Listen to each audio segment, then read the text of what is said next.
want more forestry videos. That was the dominant topic in the comments. Well, today you're going to get a forestry video. Before we go anywhere, we've got to fuel up.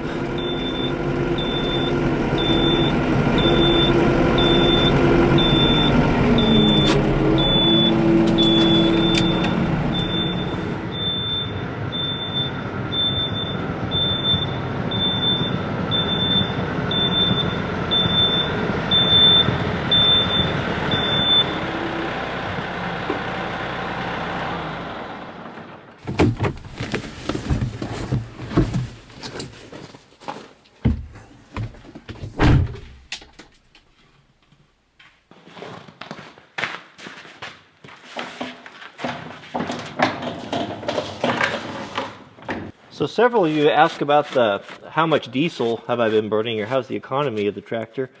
When it arrived, it was full of diesel, and this is the second time that I have filled up. So that's, well, I don't know, that's pretty good. It's hard to say, you know, it depends on how much you use it, but it's been very economical. I put the little shop towel on there to keep water from dripping down into the fuel.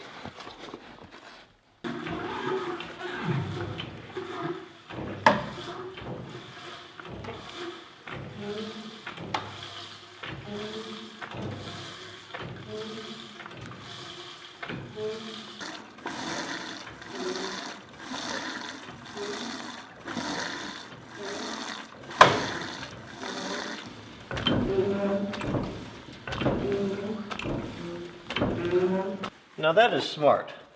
Put a fuel filler down below waist level, so if you have to pour a can into it, you don't have to kill yourself. I borrowed one of my tractors from my neighbor a couple years ago, and the fuel filler was up on the top of the cowl. If you didn't have a fuel pump like this, and like most people had to use 5-gallon cans, you had to crawl up on the tire and try to balance it. Happiness is a full tank of fuel, isn't it? Happiness is a full tank of fuel and a brand new set of tires. Those are two things that always make me feel warm inside. Alright, well, let's go do some logging. So since yesterday's video, a storm came through. I don't know if you can tell or not, but we got almost an additional foot of snow. We'll find out how good the tractor handles it today. I think I'll be okay if we stay in our tracks that we made yesterday. Everything should be all right.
Saw cougar tracks last night on top of mine.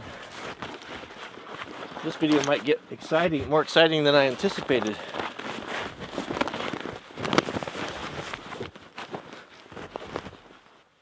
So I thought about this tree last night, this snag. Of all the ones I looked at, most of them can wait till the spring. They're kind of not at or near any trails or any place where the kids play, but this is the worst possible place. Our ski trail goes right through here, and I just can't, I don't sleep well at night having this thing standing up here. It could come over at any time. This is a kind of a dangerous tree to fall. because they're unpredictable. It's definitely, we know it's rotten in the center, but we'll be careful here and see what we can do. Anything can happen on these trees like this. Seems like every year I hear about it, or it has been so the last few years, is a wildland firefighter or trail crew, somebody out in the forest gets killed by one of these snags. They call them the silent killers because you just don't hear them. Usually the wind will come up, they'll just fall. They can fall anytime, any place, and well, you just don't have a chance. Especially if you're running a power saw and you have your back turned, then you know, anything's possible.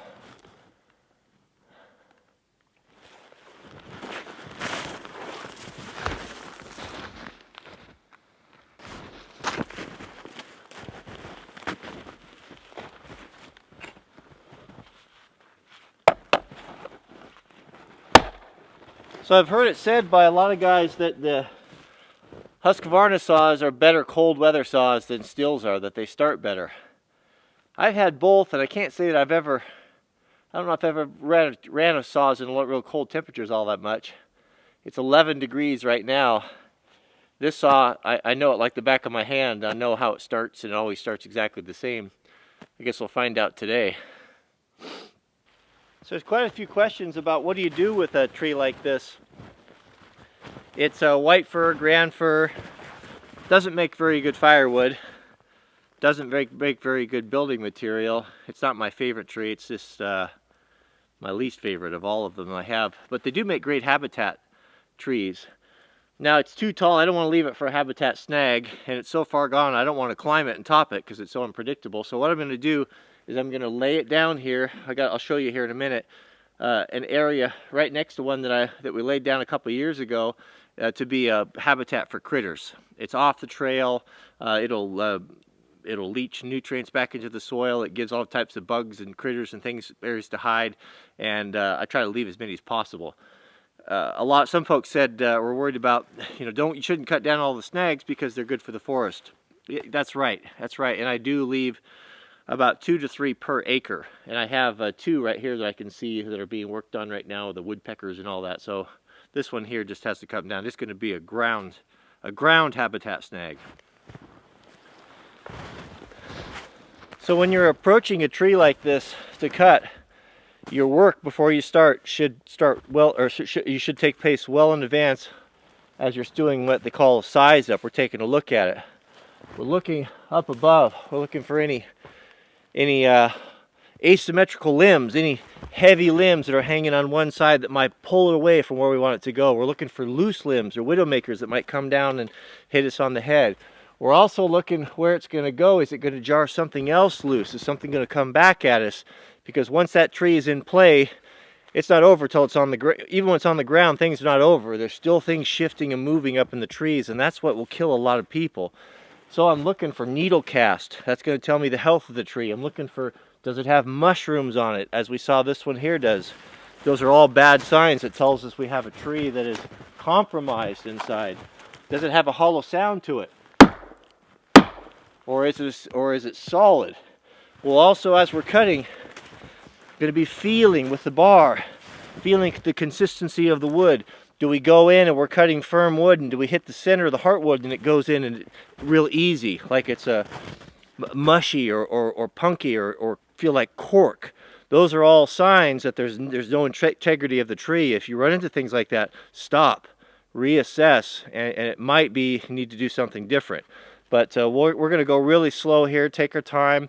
I'm out here cutting by myself, so there's no reason to take any unnecessary risks. So that's kind of, remember the size up, remember all those things when you come in, and as you're cutting, keep looking up all the time. I had a friend of mine that was had felled timber, giant timber in the Pacific Northwest his whole life, and it was ultimately in charge, in his later years of hiring new guys, young guys. So he would take him out into the woods. There was no written interview. You went out and you cut with Hank, and he said yes or he said no. And he said one thing he'd do if he watched a guy cut a tree and he didn't look up about every 3 or 4 seconds as he was cutting, he wouldn't hire him. He knew he didn't have any experience and he was a dangerous cutter. So that's something you want to remember. So I'm going to get the tools out here, move the tractor far away so we don't have any risk of dropping the tree on it, and then we'll get started.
Well, that tree is not going to fall on anyone.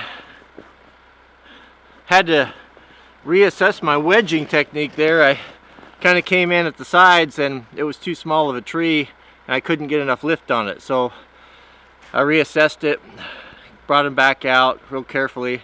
It didn't have any tendency to want to sit back on them. So, and then stacked them, doubled them up, stacked them up there and drove it in, and that worked out. Just never know. There's just no tool like with these things, especially when they're rotten. Good news, I've got manly manners in my pocket. I haven't premeditated a manly man or today's manly manners, so what I think we'll do is we'll just leave it to Providence.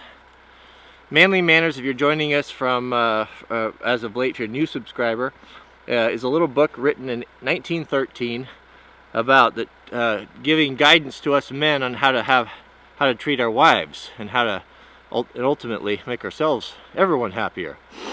So we're just gonna flip it open here and see where it takes us. Manly Manners says, don't object to your wife going out with another man if you can't take her yourself, so long as you know and approve of the man. Okay, let's keep going here.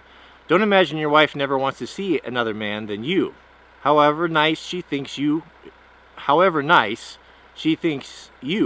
it is possible to have too much of a good thing. And finally, if you think your wife sees too much of another man, forbid her to speak to him. You will probably only crystallize a wandering fancy of this method. Boy, that's a tough one there. There is no question that it's a I don't know if I agree with that. Manly manners is good, but and I'm not saying that because I'm some sort of a jealous control freak. But here's a perfect example. So I've said this before. So when we're asked to travel, oftentimes they want me to come alone to speak or whatever, and I say no, we go together. Yeah, I don't go there with the intention to do something or to be unfaithful to my wife, but the truth of the matter is that she's with me. We support each other. We lift each other up. We are immune to things, temptations, and opportunities that maybe not so much if you're by yourself. So I don't know. Maybe it's a cultural thing. Back it was different in the day. I just don't see where that would really. I don't know. I don't think that's a very good manly manners at all, actually. I have no doubt. So if I'm just thinking, so I have good friends, trusted family friends, but why would my wife want to see it? I don't know. I don't like today's manly manners. Maybe that's just me. All right. We'll see you guys on the next video.